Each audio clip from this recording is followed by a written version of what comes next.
A new paradigm of medicine is emerging despite Big Pharma's efforts to crush it. Called functional medicine as opposed to pharmaceutical medicine, its practitioners are far better trained in biochemistry than most conventional doctors. I think it's interesting to me as a medical professional to realize that only 65 of 192 medical schools in this country require any training in biochemistry at all. And of those, only one semester is required. And yet biochemistry is the key to understanding how the body actually works. It's the basis for understanding the origins of chronic disease, and that's why it's the bedrock of functional medicine. Functional medicine looks at healing as the process of creating that word homeostasis, or biochemical balance, throughout the body. Without biochemical balance, you're not going to be healthy, no matter what medicine you take. Now, functional medicine recognizes that your body operates as an interconnected set of biochemical systems, and what happens to disturb balance in one system affects every other system. Because pharmaceutical medicine disrupts this balance, conventional doctors can't afford to look at medicine in that way. Functional medicine researchers looking at medicine through this biochemical lens were the first to discover and publicize the fact that sugar, not saturated fat, is the cause of cardiovascular disease. That type 2 diabetes can be completely reversed. That homeostasis is the true measure of health and the importance of the microbiome in creating that balance. Now, the microbiome consists of hundreds of species of various kinds of microorganisms that live in virtually every tissue of your body, not just in the gut. And there are 10 times as many of these microorganisms in your body as there are cells that carry your DNA. What are they doing there? Well, through the lens of biochemistry, it was discovered that your microbiome is your body's own pharmaceutical manufacturing facility. These microorganisms are now known to account for most of the chemicals required for your body to run in a state of efficient balance. Having evolved with your body over millions of years, they provide a service no pharmaceutical company can challenge. They produce the chemicals required to run your immune system, your brain, your central nervous system. They produce the chemicals that control blood pressure. They feed the endothelial lining of your gut so that it can transfer nutrients into your bloodstream from your gut, while at the same time keeping toxins out. And they do this in a state of complete balance, and they do it for free. That's why the microbiome is Big Pharma's biggest nemesis. While it's hard for Big Pharma to disavow the science that's confirming its existence and importance to human health, it hasn't stopped them from trying to denigrate and destroy the reputation of functional medicine providers and the researchers who work tirelessly to warn the public of the dangers and inadequacies of pharmaceutical-based conventional medicine. The same cabal of billionaires own Big Pharma, Big Agra, and the giants of social media like Google. They will do whatever it takes to protect their monopolies like Rockefeller did before them. Nothing has changed. For an example, look at how Wikipedia describes functional medicine. Quote, this is off of Wikipedia. Functional medicine is a form that encompasses a number of unproven and disproven methods and treatments. Its proponents claim that it focuses on the root causes of diseases based on interactions between the environment and the gastrointestinal, endocrine, and immune systems to develop individualized treatment plans. It has been described as a pseudoscience, and at its essence, it's a rebranding various forms of discredited alternative medicine. This is a shocking display of misinformation. You have to be very unaware of advances in medicine and science to believe anything that article said. According to Wikipedia's co-founder, Jimmy Wales, the publication is now edited by progressive liberals who distribute left-wing propaganda on behalf of these billionaires.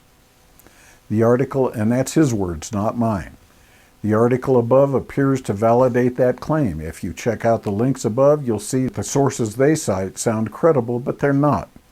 The American Academy of Family Physicians was founded to give credibility to pharmaceutical-based medicine promoted by Big Pharma through the American Medical Association and other groups that it controls. Science-based medicine is an organization called the New England Skeptical Society, run by doctors who derive their funding from Big Pharma, directly or indirectly. And those sources are more politically based than they are scientifically based. And to this day, they protect the sugar industry by blaming cardiovascular disease on the consumption of red meat. They also try to engage in a lot of pseudoscience to prove their points. For example, they like to use a concept called relative risk to exaggerate the benefits of some drug while using absolute risk to minimize its dangers. Now that's a problem so common and so dangerous that it bears closer examination. Here's an example of how it works. Let's say we do a study on how some medication works on 1,000 people. If 2 people exhibit some condition without taking the medication, and only 1 in that study exhibited that condition with the medication, the claim would be that the medication reduced the risk of the condition by 50%. That's a gross exaggeration intended to deceive the public. On the other hand, let's say 2 people who took the medicine suffered an adverse event versus 1 of those who didn't take the medicine. They would then claim that the medicine only caused a problem in 0.1% of those taking it. That presents a very distorted view of the risk-reward ratio that patients rely upon to make informed decisions about their health care. Nevertheless, to a rapidly increasing number of doctors and researchers, it is apparent that functional medicine is the future of medicine. Now, what's the difference between functional medicine and pharmaceutical medicine? Let's look at a practical example. If you go to a conventional doctor complaining of heartburn, it's likely your doctor will prescribe a pharmaceutical called a proton pump inhibitor, which is just a fancy name for a chemical that will cause your stomach to make less stomach acid. Now, these will work to reduce the symptoms of acid reflux within 24 to 48 hours. You get the prescription, you go home, you take the pill, and sure enough, you don't suffer from heartburn as long as you take the pill. Now, if you go to a functional medicine doctor, he or she will likely recommend an acid supplement to make your stomach more acidic, not less. That may sound crazy to you, but when you take the supplement, sure enough, you don't suffer from heartburn within 24 to 48 hours either. The result is the same. So why is the difference important? And to understand the difference, you've got to look beyond the obvious acid equals heartburn connection to understand how the body is designed biochemically. The stomach has an entrance and an exit. The entrance is called the hiatus, which serves as the transition from the esophagus to the stomach. The stomach is protected from the corrosive effects of digestive acids by a mucus layer. The esophagus is not. So if the contents of the stomach back up into the esophagus, this causes the burning sensation you experience as heartburn or acid reflux. If allowed to continue, damage to the esophageal tissues will certainly result, and the longer it goes on, the more dangerous it becomes. The obvious question is what would cause the contents of the stomach to back up into the esophagus in the first place? And the answer is that it's the exit to the stomach, known as the pyloric valve, is not opening and letting the contents out. Why would that be? Well, the pylorus operates a lot like an automatic door at a grocery store.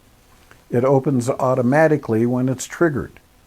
What triggers it to open? The answer is how acidic your stomach acid is. Now, this is something a functional medicine provider trained in biochemistry would know, but apparently not something a lot of conventional doctors know, because how often they prescribe acid blockers. If you remember your high school chemistry classes, pH is measured on a scale of 1 to 14, with 7 being neutral. The lower the number, the more acidic a substance is. The higher the number over 7, the more alkaline it is. That scale is logarithmic in that each number represents a tenfold difference from the last number. For example, something that has a pH of 5 is 10 times as acidic as something that measures 6, and a pH of 4 is 100 times as acidic as something that measures 6. So when the pH of the contents of the stomach gets down to around 2 to 2.5, that's what causes the pylorus to open and let out its contents into the duodenum, which is a structure at the beginning of the small intestine into which the common bile duct empties digestive juices from the pancreas as well as bile from the gallbladder. Now, what happens when the stomach can't get the pH of the gastric juices low enough to cause the pylorus to open? A pH of 3.5 is still very acidic. It won't open the pylorus, but it's about as acidic as vinegar. If the stomach's contents back up into the esophagus, it'll damage the lining of the esophagus when allowed to contact those tissues for very long, and that's the problem. Eventually, as the contents of the stomach begins to putrefy, the pylorus will eventually open and let the contents out. But that creates another problem. The strongly acidic pH is what triggers the pancreatic enzymes and bile to be secreted into the duodenum. And when the pH is not acidic enough, those juices are not released well. And those juices are required to digest fats and proteins. Without them, fat-soluble vitamins of A, D, E, and K won't be available for your tissues, nor will the fats from your diet be available to build hormones or supply a source of energy to your cells. And over time, the result is fatigue, sleep problems, immune system weakness, and a general sense of malaise that comes when the liver is short of what it needs to detoxify itself. And conventional doctors seem clueless about this, and they probably are because they haven't studied biochemistry. But we're not done yet. Bile is very alkaline. It needs to be to neutralize the acidity of the contents in the duodenum. Now, if there's not enough bile, the acid material will cause irritation to the endothelial lining of your gut from the exit of your stomach all the way down to your anus, and this causes diarrhea as the body wants to move that acidic material through quickly to avoid that damage. That means the absorption of any nutrients, including protein, is greatly diminished. And by the time the material makes it to your colon, bad bacteria have turned it into a putrefied mess that really disrupts your microbiome. Those unfriendly microorganisms proliferate while the friendly bugs die off. So in prescribing proton pump inhibitors, conventional doctors don't seem to either know or care about that either. So taking an acid inhibitor versus an acid supplement both work. Either way, you get the relief from acid reflux symptoms at about the same time. But in the first case, you're going to have a lot of side effects of the treatment that are seriously going to compromise your health over time. And then when you go back to your doctor complaining of those side effects, you're going to be prescribed more pharmaceuticals to deal with those issues. And that's why when I see patients, oftentimes they're on 6, 7, 10 different drugs. Now, in the second case, you're actually going to heal the problem and improve your general health tremendously. One other important difference to me about functional medicine is that most of the providers who do it will help you learn the reasoning behind their suggestions. Many write books or have produced classes on platforms like YouTube. This is only one example of the difference between what a functional medicine provider will suggest versus a doctor trained in pharmaceutical medicine. The question is for you, which one would you prefer, honestly? Now, second opinions. The fact is that if you have the consequence of a treatment, you have the responsibility to become informed about that treatment. And if you have the responsibility, because you have to endure the consequences, you have the sole authority to make the decisions about your health care, not your doctor, and most certainly not the government. Functional medicine providers strive diligently to educate their patients so they can make informed decisions regarding their health care. Most pharmaceutical medicine providers don't seem to have much time for that. So getting a second opinion from another conventional doctor is generally the equivalent of not getting a second opinion at all. And that's because conventional doctors are required to practice according to what is known as standards of care, which is developed under the influence of Big Pharma. You can bet if one doctor recommends a statin for high blood pressure, so will virtually every other conventional doctor you might consult. If you go to a functional medicine doctor or biochemist like me who understands the principles of functional medicine, that person will tell you the latest studies reveal that the benefits of statins have been grossly exaggerated while their dangers are hidden. Many recent peer-reviewed studies reveal that statins are virtually useless at preventing cardiovascular events, but do cause a lot of fatigue, muscle pain, congestive heart failure, and are a clear link to certain forms of cancer. Most important, most functional medicine providers will give you the resources so you can see for yourself that that information is scientifically sound. Functional medicine is geared to produce what's called homeostasis, balance. And the most important thing for you to know is you are not going to be healthy if the mitochondria in every cell of your body are not healthy. The mitochondria, the energy-producing factories in every cell. And your health is directly correlated by how well those are working.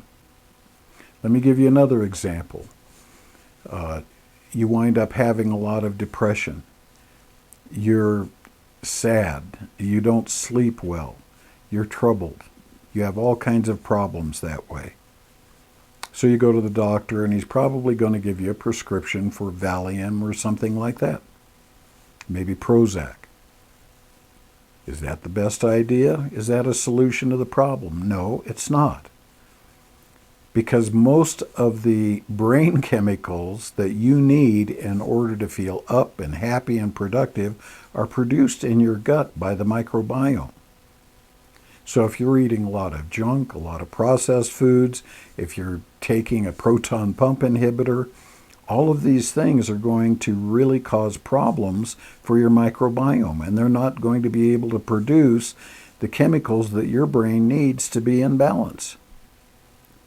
So what a functional medicine doctor will do is he'll work on your microbiome, making sure that that gets balanced so that your body can have the brain chemicals it needs for you to feel better. In other words, we're supplementing, we're causing your body to work like it should.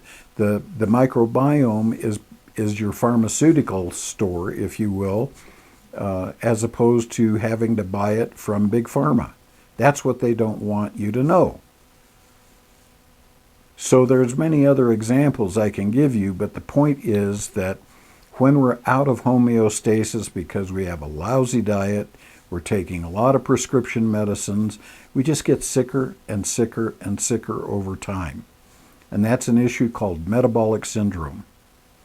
And right now in the country, according to the Center for Disease Control, over 80%, actually 88% of the population is suffering from some form of metabolic syndrome that will eventually cause that person to develop diabetes, heart disease, cancer, and a whole wide variety of other diseases that will eventually kill them. 88%. So what's the ReVitaLight program, and why is that important? It's the first and best way ever devised to be able to get your body back into homeostasis without pharmaceuticals and a lot of chemical stuff that is not in your highest and best interests. We're using the body's own natural way of being. One of those things is fasting. When you fast, your body has the ability to put energy it would otherwise be putting into digestion into healing. All of your mitochondria, if they're working well, about 40% of the energy that they can produce goes just to digest your food. Another 30 to 35% goes to run your brain and your central nervous system. That leaves roughly 25% left over to do everything else you've got to do in a given day. If you're under a lot of stress, if things are going on that are difficult for you, you're eating a food that is junk food, popcorn, potato chips, starchy vegetables, the kinds of things that the human body was never designed to eat, you're putting a load on the body, and you're causing it to get plugged up with a lot of things that you don't want in it. Trans fats, if you have been eating anything that was ever cooked with Crisco or margarine, those kinds of things, it's a toxin. It doesn't come back out of your body very easily, and it can make you very, very ill. And finally, the government has gotten around to notifying people about the dangers of trans fats. But if they're in there already, you got to get past all of that. What the ReVitaLight protocol does is it is based on a fast. It's not hard to do. You're engaging your body's metabolic gears. One of the things that's amazing, this takes about a month to go through this protocol, and during that time, you're not going to be eating much. And people will say, gee, how can I possibly do that? That sounds ridiculous. That sounds crazy. But you're going to discover something. You're going to discover that your body has metabolic gears. And when you finally do it properly and you get into a place where your body realizes it's got the space to heal, you're not going to get hungry during that time. You might suffer some psychological hunger, like if you enjoy going into the movie theater and getting popcorn. When you smell that popcorn going into the theater, you're going to say, oh, I'm hungry. But as soon as the trailers start showing, all that goes away and you forget that you were hungry. That's not hunger. That is psychological conditioning that attaches appetite to popcorn. That's not the same thing as true hunger. So you're not going to get hungry. Your body is going to shift metabolic gears, and it's going to go into doing what it's been wanting to do probably from the time that you've been a kid. And that start cleaning itself out. And you want it to have all the energy that it needs to be able to do that. Well, to do that, you're also going to have some nutrition, and it's going to come in the form of broths, and it's going to come in the form of saturated fat, believe it or not. Now, that's another myth perpetrated by doctors that are beholden to Big Pharma.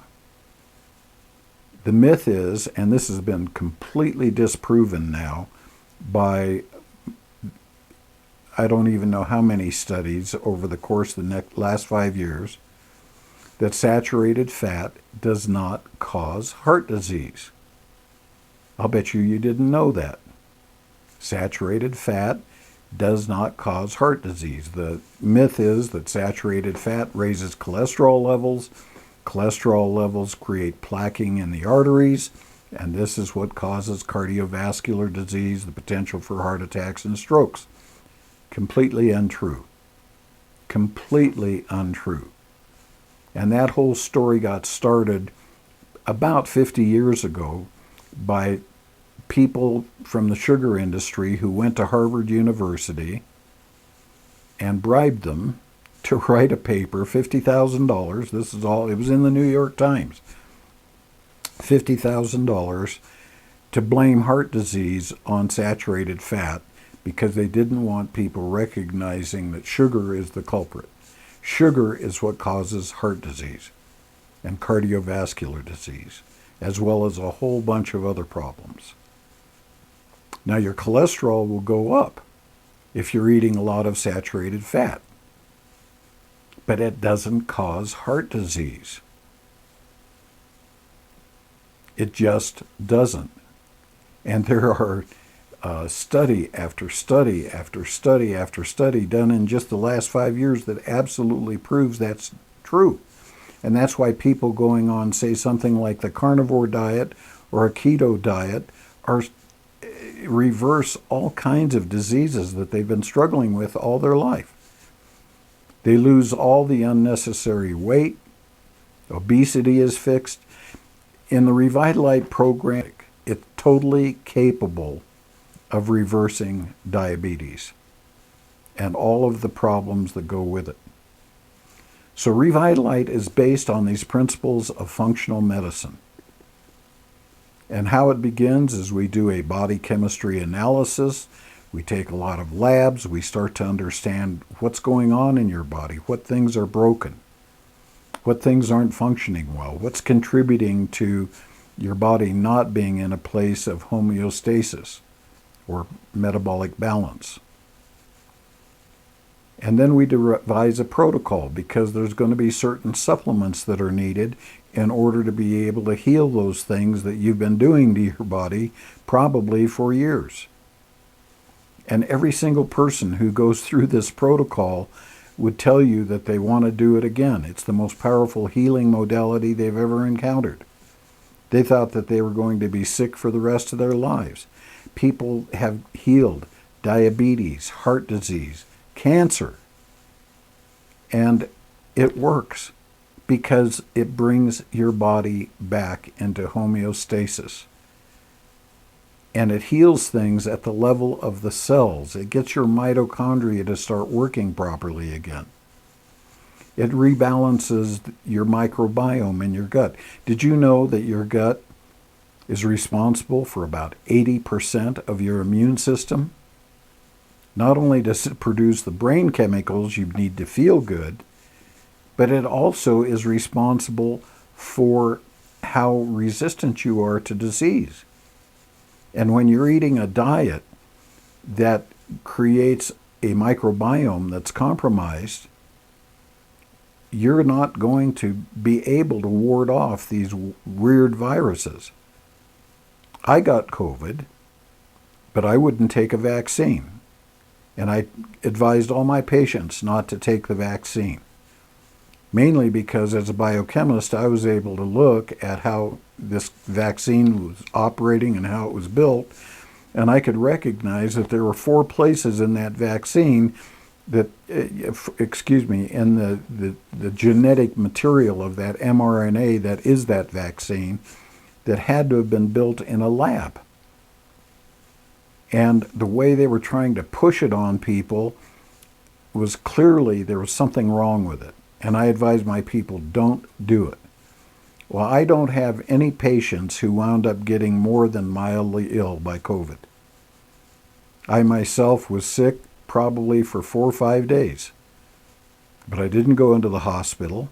I didn't suffer a lot of problems with breathing or pneumonia or any of the other things that people got. And now afterwards, we know that the vaccine, it's just recently come out. You should have heard by now. The vaccine didn't really work very well, and it was not nearly as effective as they said it was. And it was far more dangerous than they said it was to begin with. So now I'm dealing with a whole lot of people who have long COVID, and almost every one of those people are people who took the vaccine. And they go through the ReVitaLight program and they heal. For the first time, and maybe in as much as 2.5 years, they're healing. Because their body is coming back into homeostasis, their immune system is starting to work better, and their immune system is the medicine for COVID-19 and long COVID. And I can promise you there's going to be more and more of these things coming out over time. The pharmaceutical companies made billions and billions of dollars on these vaccines. And that's a cash cow that they're not going to be willing to let go